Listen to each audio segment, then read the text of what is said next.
Artificial intelligence is a window into the future. More and more mechanized automation and computer-driven algorithmic learning are creeping into the landscape of not just gaming, but numerous other industries. Setting aside the human toll of replacing existing jobs with machine learning, there are a great many benefits. AI is being utilized in extremely creative ways. One way that sticks out in my memory, at least personally, is Microsoft and their adaptation of artificial intelligence to sort through wildlife pictures and extrapolate where and when snow leopards appear in their footage. It's an interesting application, and when considering the benefits of AI as a concept, the list of possible uses can be nearly infinite. However, not all industries operate under the same rules of engagement. Artificial intelligence in gaming is a very complicated thing. On the one hand, you have conspiracy theories, which I myself have covered in the past, which highlight potential systems for extrapolating user information and manipulating possible loot drops to increase spending. The system revolves around AI being given full control of game reward systems in order to introduce frustration events or redirect players into a constantly evolving loop of criteria with the goal of psychologically manipulating them into paying more money. That particular instance might not be very credible, honestly. The document that supposedly leaked and may have referred to EA and BioWare's Anthem reads much more like a college project that ended up causing rampant speculation than it does an actual existing and functional system. But right alongside that, EA holds actual verifiable patents that refer directly to game system manipulation and difficulty adjustment based on how much money a player has spent. The patent referring to dynamic difficulty adjustment is riddled with references to microtransaction spending and makes it very hard to believe that AI and predictive algorithmic learning is not being used in the games industry to extrapolate and increase the number of high-paying customers, or whales, that are now the darling of most major publishers. This brings us to the real topic today. Yoda One is a development company which aims to help Western publishers market and monetize their products in China, which makes use of AI, much like many others, but the key difference is how they are choosing to implement that technology. Yoda One operates under the industry normative directive of making money, though perhaps to an even greater extreme than many of its competitors. And within that directive, the role of artificial intelligence is to identify and guide the whales, or high-spending players. Effectively, Yoda One and its CEO Henry Fong are implementing a machine learning algorithm to predict which players have higher susceptibility to microtransactions, which players are willing to or easily coerced into spending more, and then properly construct a framework by which to guide them into maximum spending habits with the goal of increasing revenue. This might seem completely ordinary to many viewers. In the current industry climate, it's effectively a guarantee that most major publishers and developers are pursuing this sort of protocol to maximize their income, but Yoda One is highlighting just how far that trend has already gone.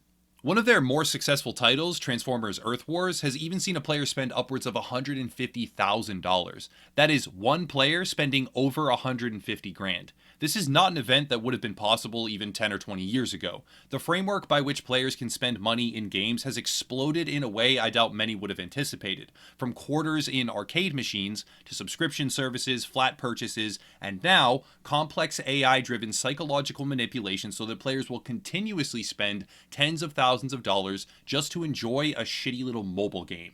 Matthew Handrahan of GamesIndustry.biz has done an excellent write-up of the conference where the discussion took place, and from that article there are many useful quotes to reference or draw from, but for the sake of time and clarity I'll try to narrow it down to a handful of the more impactful ones. For instance, here's an excerpt from the post-presentation discussion in which Henry Fong elaborates on methodology and motivation.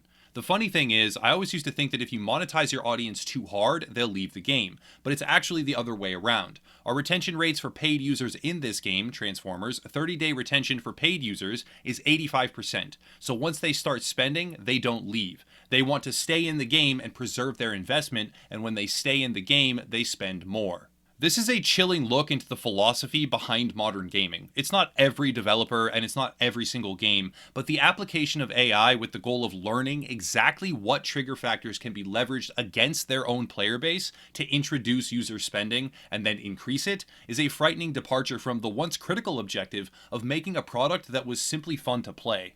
Another factor to consider as the idea of allowing machine learning to assume control of player experience under the directive of forcing them to spend more and more money becomes increasingly mainstream is what level of ethical or moral accountability the developer themselves must assume. In the eyes of Henry Fong, CEO of Yoda One, there is no responsibility. It's really hard to get players to spend money in a game, by the way, but once I do pay money, I can spend a lot. Another game I played for a month and I spent $8,000. I spend money in games to be entertained. If I don't want to spend, nobody can force me to spend. If I do want to spend, I'm happy to spend within my means. So when you're designing your game systems, keep that in mind. Design it from the player's perspective. There will be things that we design that we will price specifically. We'll do a price elasticity analysis, and we will price it so that if you're a kid or someone that can't afford to spend thousands on a game, we'll price it so high that you don't even consider looking at it. It will be priced at $300 a pop. You'll likely not even go near it. But for someone who can afford to spend thousands or even tens of thousands, they'll look at it and go, oh, $300 bundle, $1,000 in value, let's pick that up.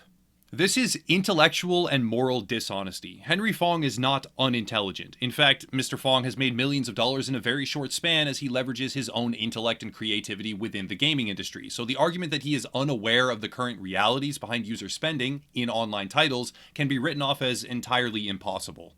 This perspective is a desire to avoid accountability, because if the industry were to recognize that designing artificial intelligence programs to identify at-risk users and then maximize their spending is a detrimental process that can have far-reaching ramifications, it would spell disaster for Mr. Fong's ability to extract obscene amounts of money from players with low fiscal discipline.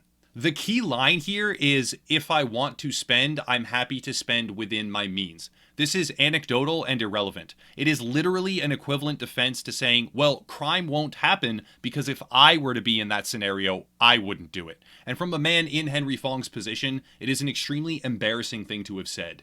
The gaming industry is currently in a state of turmoil, specifically because developers and publishers are refusing to acknowledge that their manipulative systems are causing irreparable damage to families and livelihoods. In the UK, there are children emptying their parents' bank accounts because EA refuses to address the problem of compulsive buying in FIFA. In the United States, governmental bodies are examining time-gated microtransactions, pay-to-win systems, and loot boxes because it's been recognized there is an unregulated and predatory market emerging which cannot be sustained or endorsed. And worldwide, there are regulatory entities closely evaluating what to do about the unchecked, unregulated, predatory, and disgusting state of modern video games. Yoda One has an artificial intelligence algorithm that can predict with high percentage probability which players are whales, and in a market where games are being increasingly altered to cater toward that very small demographic, it will be a mechanism by which the average experience further deteriorates as they are able to extrapolate which players matter and which players don't. The financial reality is that one player spending $150,000 on some garbage mobile title is worth tens of thousands of regular players or more. When weighing the responsibility of producing a well-made, engaging, and entertaining product for their entire audience, and the cash cow revenue stream of manipulating just a few players who an algorithm identifies as being susceptible to it, it is inevitable that companies like Yoda One will choose the latter. Effective AI integration with the goal of manipulating a player base is a one-way ticket to overall garbage products. The vast majority of players are unwilling or unable, more likely, to spend thousands of dollars on a game that they hardly even play. But that vast majority is being left by the wayside as companies prey on a vulnerable few with increasingly innovative methods.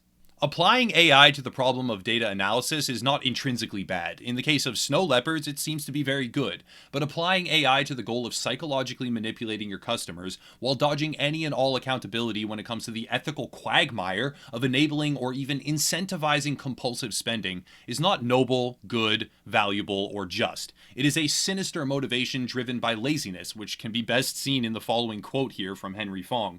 It is driven by greed and despicable intentions. Henry Fong is an example of exactly what the gaming industry does not need. He is a pox on the creativity of what gaming used to be, and his company has been returning wonderful quarterly revenue increases, but that growth is a direct result of bastardizing, corrupting, and degrading the foundation of what gaming was in the past.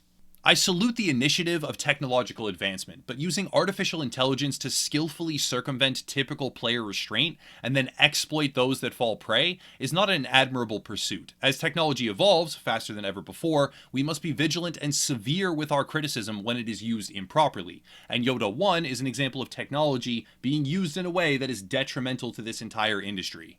But that's it for today. If you want to support, there are links down below: Twitter, Patreon, merch, and a few other things, but I'll cut it there and stop rambling. As always, thank you all for watching, and have a nice night.